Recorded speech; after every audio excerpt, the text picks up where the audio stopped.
Se trata del lenguaje inclusivo, esta propuesta o tendencia o moda o iniciativa de cambiar, por ejemplo, en el plural de todos y todas a todes, con una idea de, bueno, dejar de lado los plurales masculinos.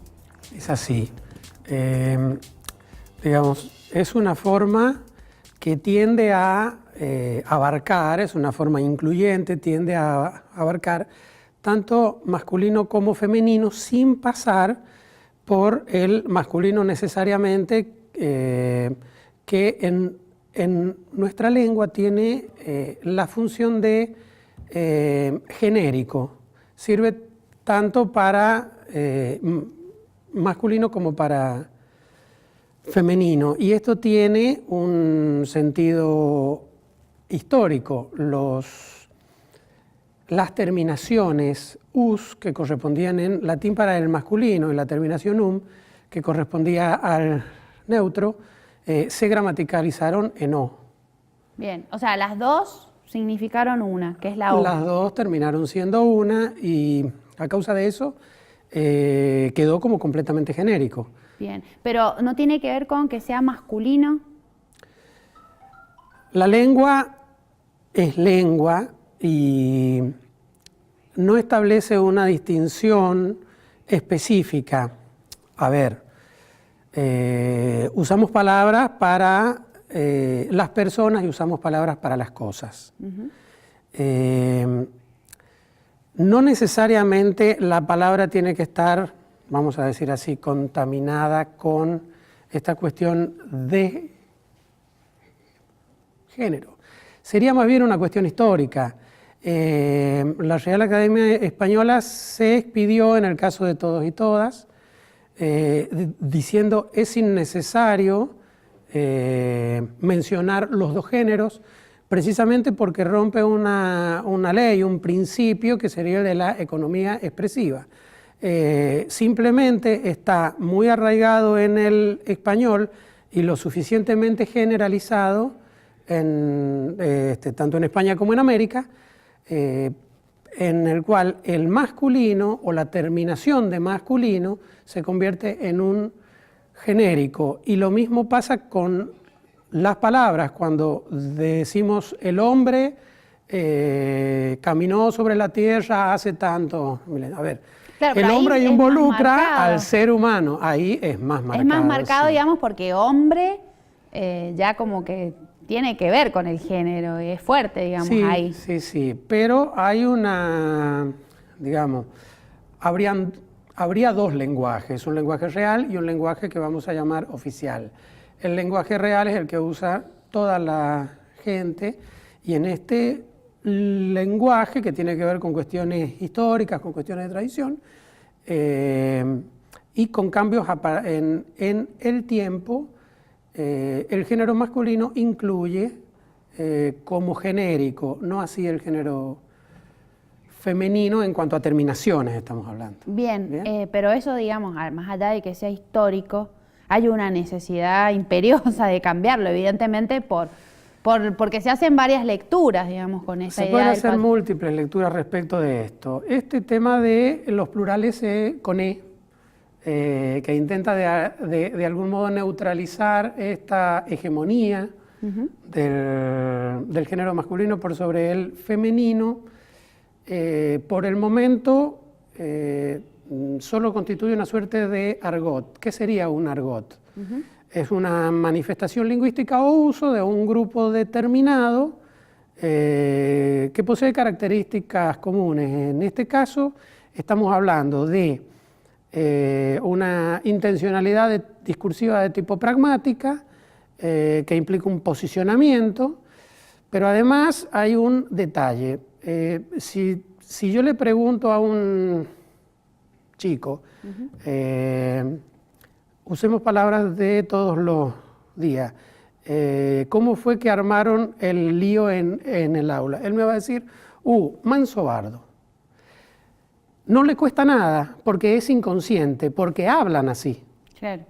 Sí, sí, sí. Esto se dispara efectivamente. Son los que más apropian, digamos, estos modismos, los adolescentes. Este tipo de En este caso ya no sería un argot, es un fenómeno dentro de la lengua, pero es un fenómeno cronolectal, el uso de determinado léxico en relación a la edad. Pero este tema de los plurales en no se dispara inconscientemente, es completamente consciente, Claro, porque, ¿sí? digamos, la gente no habla así y ellos mismos no hablan así. Sí hablamos así ante las cámaras, sí hablamos así ante un grupo, es usado conscientemente. En este sentido hay que tener cuidado de diferenciar. Todavía o en este estadio la lengua no está cambiando. Ha cambiado la actitud de ciertos grupos respecto de la lengua y la lengua pasa a ser una suerte de Pero instrumento. no puede ser que a partir de esto haya un quiebre y cambien ciertas cosas. Si posee el suficiente grado de generalización, si las comunidades adoptan este uso, pasó con presidente-presidenta, que figura ya en el Diccionario Panhispánico de Dudas, que elabora la Real Academia Española en la entrada correspondiente a género. Cuando uno busca género en Google, busca el Diccionario Panhispánico de Dudas de la RAE y ahí aparece y está que en algunos casos se utiliza de esta manera. Pensemos en esto, hay una cuestión histórica acá. Hace bastante tiempo atrás, y no bastante tiempo, años 50, 60, 70, las mujeres de nuestra universidad se recibían de médico, se recibían de ingeniero. Claro, el masculino. Rápidamente, y por una cuestión lógica, de que hay un sonido que está ahí en tensión, rápidamente pasó a utilizarse el género femenino, la terminación. Claro, era por lo que las mujeres antes no estudiaban. Entonces, Claro. bueno, el título era para Y hombres. esto está bien, en algún momento se generalizó. Ahora, luego de esto, tenemos que pensar que vino el último gobierno y hubo una generalización, no solo en Argentina, sino en toda América Latina, de la terminación a con aquellas palabras que terminaban con ente, que corresponde al participio presente activo en el latín. Entonces, presidente, que era un genérico, ¿por qué? Porque pertenecía a un tipo de adjetivo que no tenía dos terminaciones, tenía una sola. Claro. Pasó de pronto para todos a tener dos terminaciones. De todos modos, este no es el caso, porque acá lo que se pretendería o se piensa es introducir una suerte de neutro. Yo no creo que se pretenda como imposición, más bien creo que es un llamado de atención sobre un elemento que debería considerarse dentro de nuestra lengua. Bien. Pero necesita sí, necesita tiempo, ¿no? Como todos los tiempo, cambios. generalización y que las comunidades realmente lo adopten. Como dije, es consciente, es un uso consciente, o sea que es buscado, digamos, es una provocación también a rever el lenguaje. Es una forma de utilizar el lenguaje por eso dije, sienta un posicionamiento. Hace unos días leí acerca de una investigadora que debería incluirse en el diccionario de la Real Academia Española, siendo que el diccionario los mismos estudiosos, caso Ignacio Bosque o Arturo Pérez Reverte, ellos han sentado posición respecto del todos y todas, muchos y muchas, niños y niñas. Yo creo que aquí a su debido tiempo esto debería tener una gran generalización para que esto ocurra bien. Claro. Y que las comunidades acepten este uso y pase a ser un uso formal. Como dije, es un uso consciente, nadie habla así en el lenguaje real. Este es un lenguaje que se oficializa para ciertos momentos. O sea, la diferencia sería que yo no lo digo porque surge, como me decía recién, el ejemplo manso-bardo, como espontáneamente, sino que está pensado para... claro. Con un objetivo. Claro. Bueno, ¿cuál es su posición Se usa al en respecto? ciertos contextos. ¿Cuál es mi posición? Yo creo que es un llamado de atención y lo veo como un argot.